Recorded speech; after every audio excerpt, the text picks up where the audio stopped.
What's up, everybody, and welcome to today's episode of Why Did I Buy a Mini Truck? We're waiting on a couple things to show up in the mail today and tomorrow to button up our electrical. So while we wait for that, we're actually going to go ahead and work on our dash. So our dash here is a square dash. There was a smooth option that you could get. I think it was like 96 or up, if I'm not mistaken. We have some work to do on here, so what we're going to do is actually separate our pad from our plastic shell, and then we're going to do some repairs. Right here we have a little bit of damage, and then we're going to get the whole thing prepped and painted. We're going to be reupholstering our pad, so the whole upper portion of our dash pad. And I'm going to show you guys how it comes apart, how you could do it if you wanted to, and how we're going to get everything assembled once this is ready to go. That'll just be one more step toward getting the rest of the interior buttoned up before we actually go ahead and paint.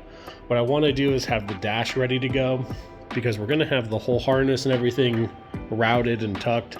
We're actually going to be test firing the truck hopefully this week sometime. We've got a temporary fuel cell set up. We're going to go ahead and get the thing fired up, make sure everything is good. We have no issues with it running, and then we can go ahead and button up our harness. So we have plenty of time to do that this week. That'll really let us take our time making sure the dash is ready to go. We do have all of our air ducts nice and cleaned, and all of our HVAC stuff is new, so I'm very excited about that.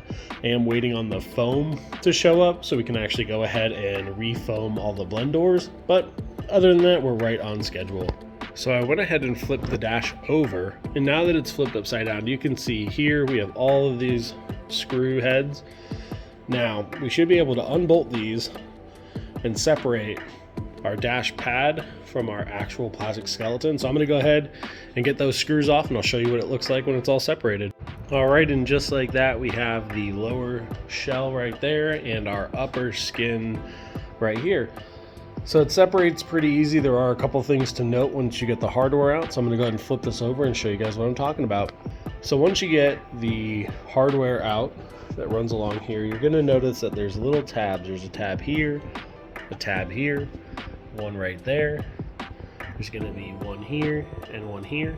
If those are folded in, you're going to want to go ahead and bend them flat, and that will allow you to separate it from there. They're really just to locate the dash, and they also help kind of keep it nice and snug in certain areas. So now that we have this off, we're going to go ahead and flip it over and assess some of the damage. So you can see that our dash has definitely seen better days. We have a nice little crack right in here. Nothing too crazy, but it does go all the way down to the foam.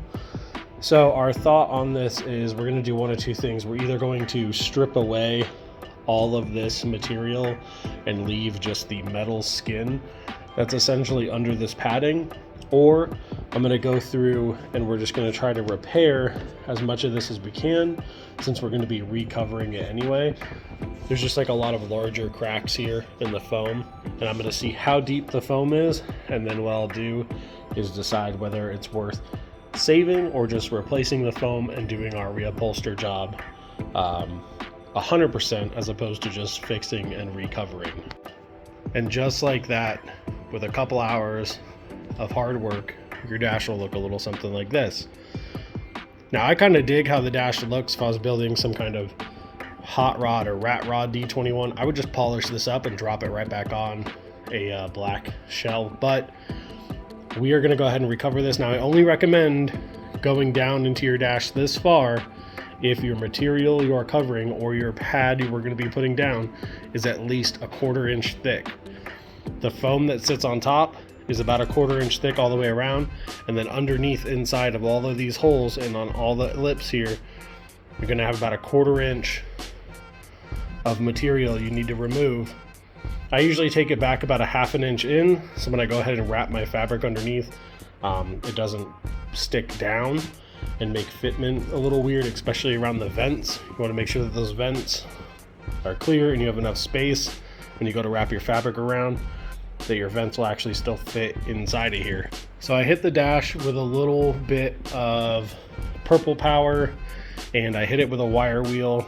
So We do have a little bit more cleanup to do on here, and we're going to be priming the dash so we don't have to worry about any more surface rust or any potential issues later on down the road of the dash frame itself rusting. We're going to go ahead and clean it up. You can see that there are some spots where just over time moisture has made its way in, and you'll get a little bit of surface rust. Now if you notice your dash is pitted and missing some spots, maybe get another dash, because I wouldn't recommend trying to cover over it.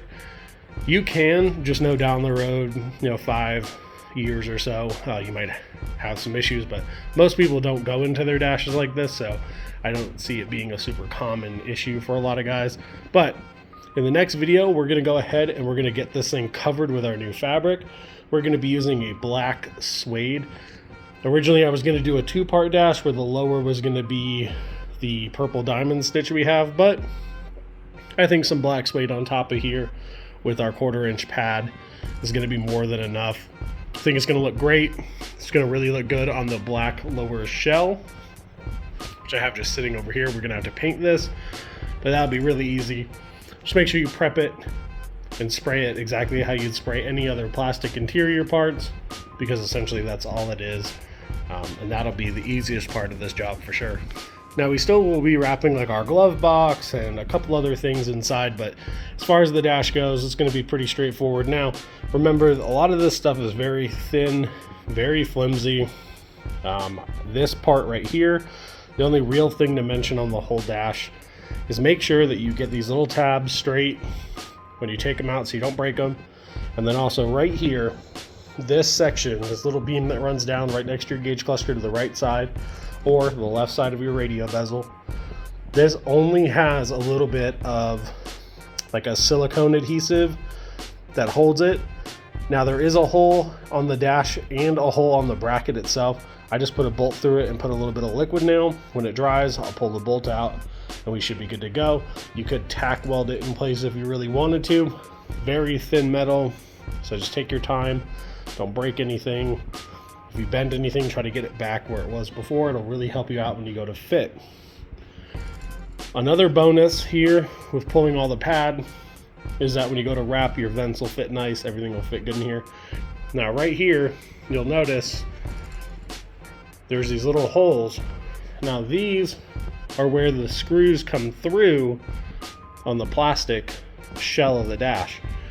What I'm gonna go do, so I'm just gonna put a little square of foam in each one of those just to help protect the fabric when we go ahead and wrap it. And then we put our screws back through.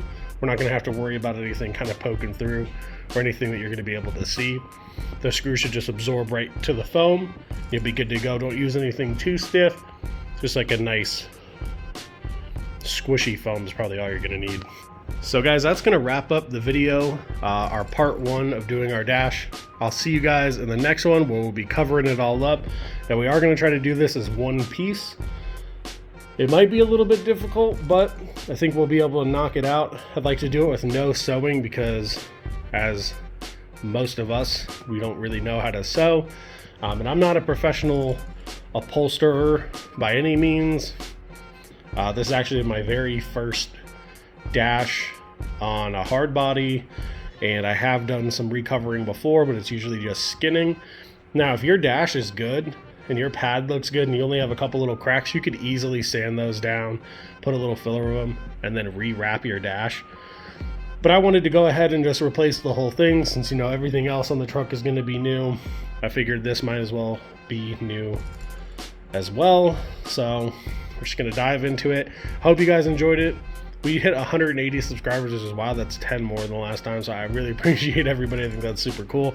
So I'll catch you guys in the next one. Get out there, get those projects done, and until then, a peace.